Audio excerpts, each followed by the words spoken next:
The city spending board has a new leader now that City Council President Zeke Cohen is in place. As Fox 45's Mackenzie Frost explains, new leadership brings a renewed look at possible changes to the board, making Baltimore's big spending decisions. City Council President Zeke Cohen says he's prepared to push back on items coming from Baltimore City Mayor Brandon Scott's office if necessary. But will that also mean he's on board with changes to who sits on the Board of Estimates committee with him? In his first Board of Estimates meeting as the leader, as chairman of this board, I intend to be a champion for working people and strong fiscal stewardship. City Council President Zeke Cohen is setting the stage for what his tenure may bring. It is often asserted that Baltimore has a strong mayor form of government, and I have enormous respect and love for my friend to my immediate left. It is my intent over these next 4 years to assert that the City Council is a co-equal branch of government, and that the council is the closest branch to the people. To balance the skills in Baltimore, one option could be changing who sits on the Board of Estimates, or BOE, the ones making decisions about how Baltimore spends money. While the City Council president chairs the board, currently the mayor retains control.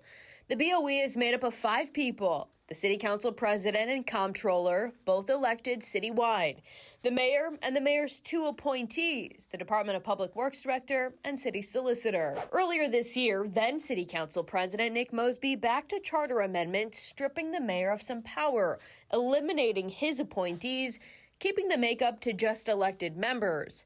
In June, Comptroller Bill Henry said shrinking the board to just those elected by the people of Baltimore is better for the city overall. That creates a structure that is less prone to corruption.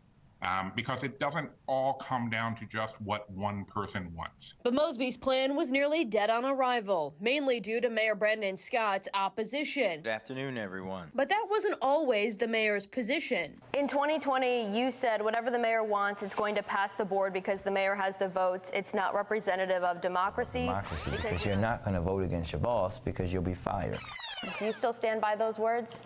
Absolutely. I think that, again, Mackenzie, we know what you all are trying to do.